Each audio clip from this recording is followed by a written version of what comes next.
The Lord is our Father, and as the Father, He will not let us do naughty things without a disciplinary action.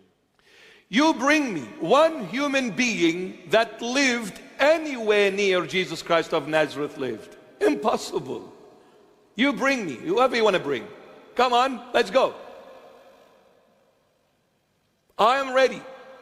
Show me a life of a religious figure, of a philosophical figure, of a political figure, anyone. You bring me anyone. No one ever lived like Jesus. The holiness, the purity, the perfection, the excellence, the glory of Jesus Christ. No one. And we've said this before, and I'll say it again.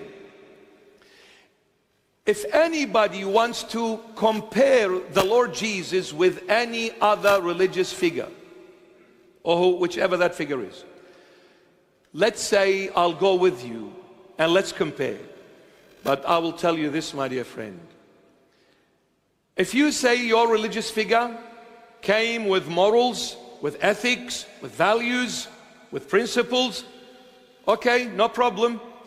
The ultimate your religious figure could have achieved in their life on earth was to change a bad person into a good person. With those teachings, with those morals, with those values, the ultimate they could have achieved was to change a bad person into a good person. Jesus Christ of Nazareth, all glory to His holy name, He did not come to change a bad person into a good one. He came to change a dead person into a living one. In this, there is no comparison. Everyone falls short. Jesus stands alone, so unique, so highly exalted and elevated, beyond every religious figure and every human being. He is the only one that said, if you believe in my word, even if you die, you will live. But if you take my body and drink my blood, you will live in me forever. Jesus promised life and eternal one too. No one ever dared to promise humanity eternal life except Jesus Christ of Nazareth. So, in this alone should raise a humongous question mark to you, my dear friend. You need to find out more about Jesus Christ. Why is He so unique? Why is He so special? Why? Why?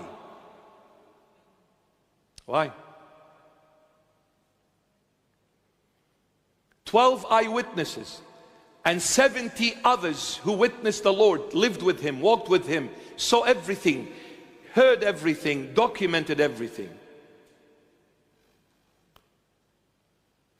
They are not obligated to falsify things. In fact, they died for what they wrote, and they died for what they believed in, and never blinked their eyes twice. Even when the sword was placed on their necks, they never denied Jesus Christ of Nazareth. Isn't this also another question mark? Why would they do that? Are they so ignorant to die for someone who is a false prophet or a holy man? Unless they died for the one who said, I am, the true living God, revealed in the flesh, came to visit earth. Heaven embraced earth when Jesus was born. So my beloved, in the tabernacle at the time of Moses the prophet, the Lord God said, I want two people to work in my tabernacle. One from the tribe of Judah, symbolically representing Christ the King, and one from the tribe of Dan, symbolically representing Satan, the Antichrist. Now why? The Lord, through His infinite wisdom, allowed Satan to work through us as well. Reason being, since we are so weak, we are created on the basis of love. And you've heard this before, and I'll say it again. Wherever there is true love, there has to be freedom.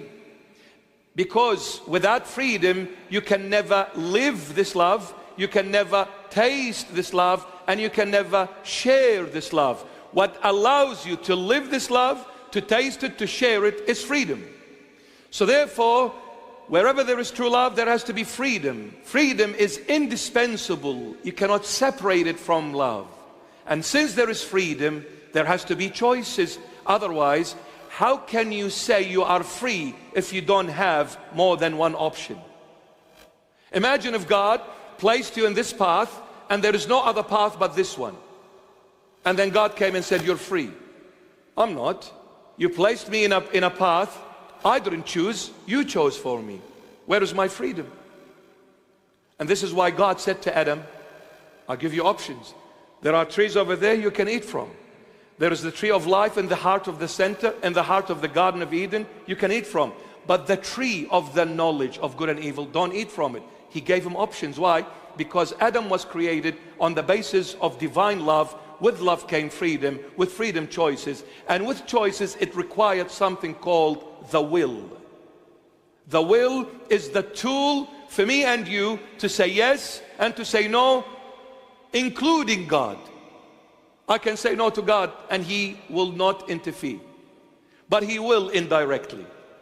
But directly He won't until I allow Him freely, willingly, based on love, come God and do as you please. He won't until we call Him. For this reason, God allowed Satan to work through us. You know why? Because, you see, God is good and God is love. God doesn't hurt. God doesn't kill.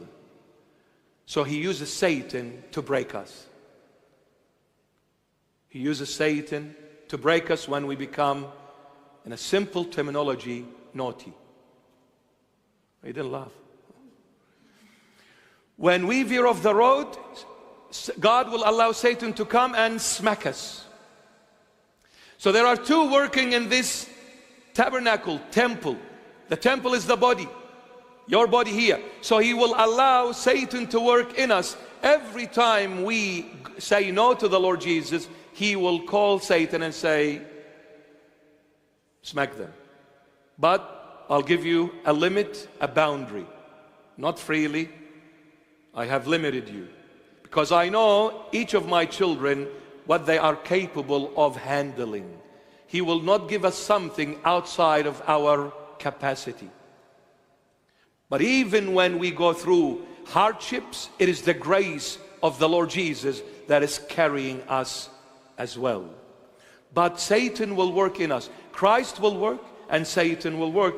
Every time we do something good, remember it was the Lord, the good God, who did it in us. And every time we do something bad, remember it was Satan who is working through us, because through Satan it is a disciplinary action for us to wake up.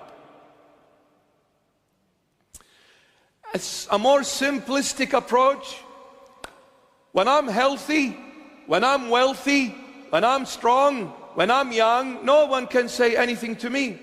And especially living in the West, it's a free country, brother. What's up, bro? Get down, brother, lay me some skin. Whoa, what's up? So when I am healthy, wealthy, still young, and it's a free country, I can go wherever, however, with whomever. No one can stop me. Mom and dad come and say, son, please don't go with these so-called friends. Be quiet, mom and dad. And if you talk more, I'll dial 000. They'll throw you in the cage and take you to Fairfield police station. Hello to all the coppers. And please don't book me when I'm speeding on the road, okay? That's a confession. All right. We try to be good. But if you book me, I'll book you. I'll book you my way. I'll make a phone call. I'll make the phone call to the one who created you and created me, so you better not book me. All right. So, parents say, don't do it. No, I'll do whatever I want. The priest, the father says, don't go, don't mix. No, we don't listen. We don't listen to no one. What happens? The Lord allows Satan to come and get me into trouble. I was caught taking drugs. The cop has caught me. I was speeding and I was drunk and I had an accident. And my friend got really hurt in that accident. He almost lost his life. What a big shake, what a big quake happened in my life. Who allowed it? The Lord. Why? Because I'm disobedient. I'm not listening. And if He lets me freely as I wish, I will end up destroying my entire being. God is love. He purchased us with His own precious blood on Calvary on the cross. He will not let you go until He calls you home. So He will let Satan to come. When I'm healthy, I don't care about anything. When I'm sick, why can't we be good boys and good girls without going through hardships?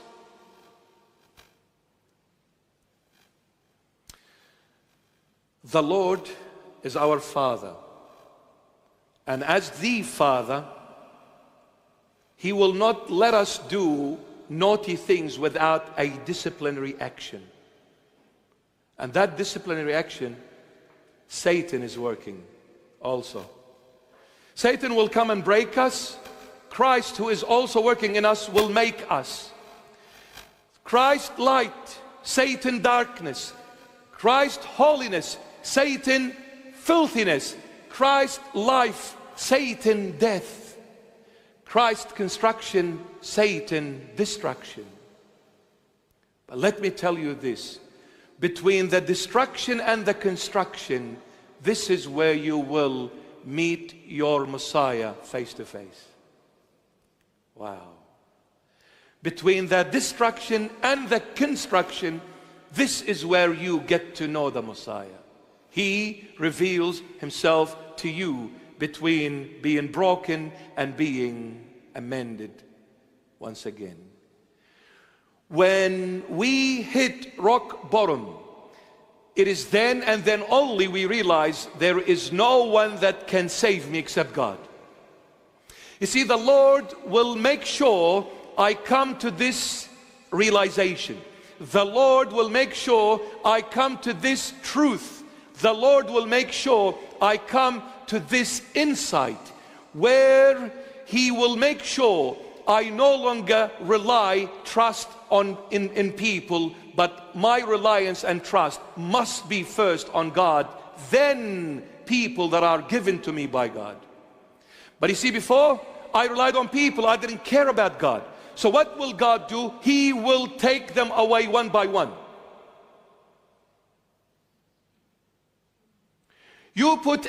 Take this as an advice, okay? And don't try it, it's dangerous. You put anyone before the Lord, He will take that person from you. And He will make sure that the people that you thought they were the one and only for you, you will realize there is only one who is the one and only, and that is Christ the King. No one can love you, can help you, no one can support you more than Jesus. No one.